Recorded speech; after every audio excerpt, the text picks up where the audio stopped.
तो हॉस्टल पहले कौन गया, आप कि सैफ? पहले आसिफ गए, बड़े भाई। कानपुर वो हॉस्टल। लखनऊ गए थे, अच्छा। जहाँ रैना आरपी सिंह लोग हम्म। वहाँ से निकले, स्पोर्ट्स कॉलेज लखनऊ। वहाँ क्या पढ़ाई भी वहीं होती है और खेल भी वहीं है, तो उनका पूरा बड़ा कैंपस है जहाँ पढ़ाई के साथ साथ खेल भी है। मैं हॉस्टल गया था, मैं कानपुर गया था। वहाँ सिर्फ खेल की सुविधा है, पर पढ़ाई के लिए आपको बाहर जाना पड़ेगा, कैंपस के बाहर। ये ग्रीन पार्क की ग्रीन बात पार्क कानपुर की बात कर रहा हूँ। हम्म। तो भाई मेरा लखनऊ गया था, सैफ भी लखनऊ गया था। इसीलिए मेरे पापा ने बोला कि इसको लखनऊ नहीं भेजना, क्योंकि मेरा सिलेक्शन दोनों जगह हो गया था। लखनऊ हॉस्टल में हो गया था और कानपुर में भी हो गया था, सेम ईयर 92 की बात कर रहा हूँ मैं। कैसे प्रोसेस क्या होता है? इसमें ट्रायल होता है, मैचेस होते हैं। तो आप इलाहाबाद में खेल रहे थे ऑलरेडी, इलाहाबाद गली में मैं क्रिकेट खेल खेल रहा रहे था, थे? लीग खेल रहा था। और ट्रायल पे आया, नेट से बैटिंग करी, सिलेक्शन हो गया कि भाई ये अच्छा खेलता है, ठीक है। तो पापा को दोनों ऑप्शन थे, कानपुर या लखनऊ। लखनऊ से वो थोड़ा खुश नहीं थे, क्योंकि दो भाई मेरे वहाँ गए तो वो बड़ा भाई इतना खेल नहीं पाया। और लखनऊ में क्या था, 4 साल के बाद आपको छोड़ देते हैं वो लोग। 4 साल तक का ये हॉस्टल है वहाँ, क्लास 8 से क्लास आई थिंक 12th या 10th और 11th तक है वहाँ पे। उसके बाद आप अपना देखो आप। तो फिर जब बंदा सीखता है तो उसके बाद कोई उसको जगह नहीं मिलती खेलने की। हॉस्टल में ऐसा नहीं है, हॉस्टल में आकर जब तक आप अच्छे हो, आप अपने हॉस्टल के लिए अच्छा खेल रहे हो, स्कोर कर रहे हो, तो आपको वो 7 8 9 साल, मैं 9 साल रहा हूँ हॉस्टल में। टेस्ट मैच खेलने के बाद भी I used to go back to hostel and used to stay in my, वो जो कंपार्टमेंट की बात करी, वहाँ रुकता था मैं हॉस्टल टेस्ट खेलने के बाद भी, अच्छा। क्योंकि मुझे ट्रेनिंग करनी थी, रूटीन था मेरा अपना, तो मैं पर वहीं लेकिन रुकता तब तो था। भयानक क्रेज रहता होगा, कैफ भाई आए, कैफ भाई आए, एकदम है इंडिया खेल के। क्रेज था। और क्योंकि उनको लगता था कि हम में से एक जो हाँ। हमारे साथ यहाँ बैठे हैं, तो एक हमारे ऐसा बंदा इंडिया के लिए खेला है, तो हम सब भी कर सकते हैं वो काम। तो एक मोटिवेशनल तरीके से मुझे वो देखते थे वो, कि यार इसकी तरह बनना है, जो मेहनत कर रहा है, जो भी रूटीन है इसका। यूपी से तो वैसे भी 92 बहुत। में पहुंचे आप? 92 में आया तो हॉस्टल, पापा ने बोला कि नहीं इसको हॉस्टल भेजेंगे। तो हम्म। उनका निर्णय था वो, क्योंकि हमें तो देखिए 12 साल में कुछ पता नहीं होता ना। वो रैगिंग सब होती थी? सारी। क्योंकि रैना ने अपनी किताब में बहुत डिटेल में लिखा है, जो लखनऊ की रगड़ाई है, बाप रे। ये बहुत नॉर्मल है। और हॉस्टल में रैगिंग बहुत नॉर्मल चीज़ होती है। जैसे मैं बोला कि 5 उंगलियां बराबर नहीं होती। अच्छे सीनियर ही मिलते हैं आपको, ऐसी बात नहीं है। जो हम लोग बने सीनियर, तो हमने हमने जो हमारे खराब सीनियर थे, जो उनका खराब बर्ताव था हमारे साथ, हमने उनसे सीखा। देखिए लाइफ में सीखा बहुत मैंने। अभी आपसे बात कर रहा हूँ, 2 पॉइंट आपके ले लूँगा। कोई और मिला लाइफ में, तो उससे अच्छी चीज़ लेके आप उसकी बुराइयाँ छोड़ दो। मैंने बुराइयाँ छोड़ दी उनकी, सीनियर की बुराइयाँ मैंने छोड़ दी कि भाई ये काम मैं हॉस्टल में नहीं करूँगा। मैं टेस्ट प्लेयर था। क्या करते थे वो सीनियर? सर वो बेसिकली बैंक में जाओ, चेक जमा कर दो, ठीक है सर, कर दिया। चप्पल टूट गई, परमट जाओ, वहाँ मूछी मिलेगा, सिलवा के लाओ, सिलवा के ला दिए। आप कैंटीन के इंचार्ज हो, जूनियर जो बंदा होता है वो जाएगा, रिक्शे से जाएगा, वहाँ से दाल चावल सब्जी जो भी खरीद के वो लाएगा, वो महीने का कैंटीन का राशन होता है, वो भी कर दिया। धूप में गए अपना, ठीक है। खेलने होने के बाद, उसके बाद जो खिड़की के सामने जो कूड़ा इकट्ठा होता है, हॉस्टल में खिड़की है, उसकी सफाई कर दो भाई, कर दिया, ठीक है। अच्छा, अब उसके बाद भी उनकी लाइकनेस होती है कि यार ये बंदा बात मानता है, ये थोड़ा सा मुझे इसका व्यवहार पसंद नहीं। मोहम्मद कैफ, मैं भी थोड़ा क्रिकेटिंग फैमिली से था, तो अपने भी थोड़ा वो था कि ईगो होनी चाहिए, क्योंकि मुझे अपने खेल में भरोसा था, अपनी मेहनत में भरोसा था कि भाई मैं अच्छा प्लेयर हूँ, तो मुझे मौका मिलेगा हॉस्टल टीम में। इसके मुझे सीनियर के आसपास मुझे उनकी जी हजूरी करने की ज़रूरत नहीं है। मेरा ऐसा माइंडसेट था। तो वो कुछ प्लेयर मुझे टारगेट करते थे कि कैफ 9 बजे जाओ, रोलिंग करके आओ, रोलिंग लगाओ दोपहर में, घास काटो, पिच की घास काट रहे हैं। और नेट से बैटिंग नहीं मिलना, 2 2 साल वहाँ खड़े हुए हैं, बॉल 2 2 साल? 2 साल। यकीन मानिए, सीनियर का नेट होता है, वहाँ आपको तुरंत बैटिंग नहीं मिलती। आपको बहुत, वो 2 साल में बहुत मुश्किल था हॉस्टल में। 92 से 94, 2 साल मैंने बहुत मुश्किलात में काटे, क्योंकि एक तो सीनियर का व्यवहार इतना अच्छा नहीं था, मौका मिलता नहीं था। फ्यूचर क्या होगा पता नहीं। यहाँ तो नेट बैटिंग नहीं मिल रही, सिर्फ देखने को मिल रहा है कि हाँ, वो हॉस्टल में रणजी प्लेयर बहुत सारे थे उस हॉस्टल से। जैसे? यूपी से रणजी बहुत खेले, जैसे मनोज मुदगल थे विकेट कीपर, हाँ। ज्ञानेंद्र पांडे भी उस हॉस्टल में थे। एक राम बाबू पाल थे रणजी ट्रॉफी हाँ। इलाहाबाद के, उनका उनका देहांत हो गया हाल में।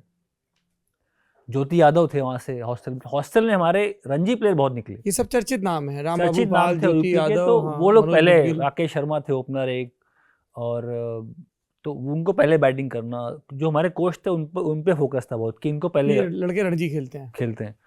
तो हम लोग क्या है, जो 12 साल के बच्चे, वो नेट पे भाई छोटू पीछे खड़ा हो जा, अच्छा छोटू पीछे खड़ा हो जा, हाँ भाई बॉल आई, नेट उठाया, बॉल उठाई, पास कर दिया, बॉल उठाई, पास कर दिया। 2 साल तक मुझे बैटिंग नहीं मिली। हाँ, जब उनकी बैटिंग हो गई तो आप साइड में जाओ, अपनी नॉकिंग कर लो, अपना जो आपके बैच के लोग हैं उन्होंने आपकी हेल्प कर दी, ठीक है।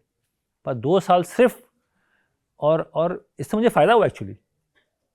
जब इतने इंतज़ार के बाद कोई चीज़ मिलती है तो आपकी भूख बढ़ जाती है। तो मैंने उसको बुराई में नहीं लिया कि भाई इसको ना, ठीक है, मैंने उसको लिया कि बॉस बहुत वेट करने के बाद मौका मिल रहा है, इस मौके को जाने नहीं देना, चाहे वो नेट से बैटिंग हो या हॉस्टल की टीम में आपका नाम आए कि आपको स्कोर करना है, अच्छा करना है। तो वेट से मुझे एक मजबूती भी मिली, ऐसी बात नहीं है। अभी हाइंडसाइड में देख रहे हैं तो मजबूती लग रही, पर उस समय तो बहुत दिमाग, मन खराब रहता होगा। 2 साल मैंने बोला बिल्कुल थोड़ा टॉर्चर भी था, मेंटली बहुत आप ना फ्रस्ट्रेट हो जाते हो कि हो क्या रहा है। आप सिर्फ काम पे काम कर रहे हो, आपको ऐसे ही ये लाओ वो लाओ, ग्राउंड जाओ। अब्बा को बताते थे इस बारे में? अब्बा को पता था कि पर पहले तो सर मोबाइल था नहीं ना कि वीडियो रिकॉर्ड करी भेज जाइए हो रहा है मेरे साथ, मोबाइल था नहीं। चिट्ठी, मेरी माँ चिट्ठी लिखती थी वहाँ से, अम्मी जान चिट्ठी लिखी, लेटर आया, तो जो हमारा जो डाकिया वो आता था कि एक चिट्ठी मोहम्मद कैफ के नाम है, एक अरविंद कपूर के नाम है, एक राम बाबू पाल के नाम है। तो चिट्ठी मतलब लिखती तो आने में हफ्ता लगता था। तो फिर मैं रिप्लाई कर रहा हूँ। और किस तरह की हिदायतें होती थी? हिदायतें वैसे ही, अपना ख्याल रखना, है ना, अच्छा खेलना, दुआ कर रही हूँ तुम्हारे लिए, है ना। और वो उनका लिखने का तरीका अलग था मम्मी का, वो कि उम्मीद करती हूँ सब खैरियत से होंगे, है ना, उस तरह की राइटिंग थी। तो मैं भी लिखता था, हाँ मम्मी सब कुछ ठीक है, सही चल रहा है। अब उनको क्या बताएं मम्मी को कि हाँ क्या हो रहा है। तो और भाई को सैफ को नहीं बताते थे? सर था ही ना छुट्टी में कम्युनिकेशन। मिले जैसे कि तुम्हारे हाँ हॉस्टल वो में कैसे छुट्टी चल रहा है, में ठीक है, तो वो क्या बोलते उनको थे? मालूम था ये होता हॉस्टल, उनकी नॉर्मल चीज़ थी। वो भी हॉस्टल में थे ना, कॉलेज में थे, वहाँ 2 साल मुश्किल होता है, बाद में फिर आप स्लोली आपको वहाँ फिर मौके मिलते हैं प्रैक्टिस के, आप मैच खेलते हैं, फिर आप अच्छा खेलते हैं, आपको मौके बार बार मिलते हैं। पर शुरू में तो 2 साल तो मुश्किल होता है किसी के लिए भी। तो उनको मालूम था ये बात, सैफ को मालूम था, आसिफ को मालूम था, पापा को भी मालूम था कि यार ये शुरुआती दौर में आसान नहीं होता। खुराक वगैरह ठीक रहती थी? खुराक सर वहाँ एक लिखा होता था कि वो गवर्नमेंट का हॉस्टल था, वो गवर्नमेंट का, तो वहाँ एक इतने ग्राम दूध, हाँ, वो इतने जो लीटर दूध, उनका इतने ml। मेन्यू में था, हाँ, अभी याद है मुझे वो, 1 कटोरी दलिया, 2 अंडे, 2 उबले अंडे और 2 ब्रेड मक्खन के साथ, और एक केला कंपलसरी है, बनाना मिल रहा है। तो ये मेन्यू याद है। दोपहर में दाल रोटी और सब्जी, ऐसे चिकन हफ्ते में 1 दिन, वो वीकेंड पे शनिवार को, और रात में पनीर, मटर पनीर और थोड़ी दाल, वही रोटी। तो हम लोग का सर ज़्यादा खाना बाहर ही होता था, या खेले खाए और बाहर निकल गए। ज़्यादा परवरिश हमारी, झूठ नहीं बोल रहा हूँ, अभी तो मैं फिटनेस फ्रीक थी, लोग मुझे जानते हैं कि चलो फिल्टर बन के फिट रहता है, पर मैं उस टाइम पे सिर्फ गुजिया समोसा खा के बड़ा हुआ कानपुर में। इतनी मेहनत करते थे सर, इतनी मेहनत करते थे, सब पच जाता था, कुछ भी खा लो। तो हमने कभी देखा ही नहीं कि शुगर है या नमकीन है, फ़र्क नहीं पड़ता, अरे कुछ लाओ यार, इतनी भूख लग रही है। ग्राउंड पे हमने 4 घंटे लगाए, 3 घंटे लगाए, तो उसके बाद भूख लगती। खाना मिलेगा आपको 8 बजे, पर आपने ग्राउंड खत्म किया 6 बजे, 2 घंटे क्या करोगे आप? तो आप निकल गए कहाँ? नवीन मार्केट की तरफ? नए मार्केट निकल गए, परमठ चले गए। रिक्शे वाला रिक्शे ने, और थके हुए थे, पैर बिल्कुल थक गए बंदा ना, आपने you have given it all. 2 घंटे सुबह, 2 घंटे दोपहर और 2 घंटे शाम, 6 घंटे की तैयारी कर ली आपने, मतलब ग्राउंड पे आपने टाइम स्पेंड कर दिया। आपकी बॉडी में फ्यूल है ही नहीं, आप बिल्कुल मतलब आपने सब कुछ दे दिया आप, क्योंकि वो जो 6 घंटे हमने फुटबॉल भी खेल लिया, क्रिकेट भी खेल ली, कैच पकड़ लिए, टेनिस बॉल खेल ली, गप्पे भी लगा लिए, सब कुछ कर लिया 6 घंटे में। तो भूख लगती थी बहुत। अब जाना भाई, गुजिया कहाँ अच्छी मिलती है? वो परेड पे, पर वो जो नई मार्केट की बात करी आपने, वॉक करेंगे, बहुत थक गए, चढ़ाई पड़ती थी। वो हौसला से निकलो, एक चढ़ाई पड़ती थी, फिर एक फ्लैट वहाँ रोड मिलती थी, चढ़ाई बड़ा मुश्किल काम था। रिक्शा वाला खड़ा है, हाँ छोड़ दें, कितने रुपये लोगे? ₹2 ₹2 भाई ₹2 ले रहा है, चलो वॉक कर लेते हैं।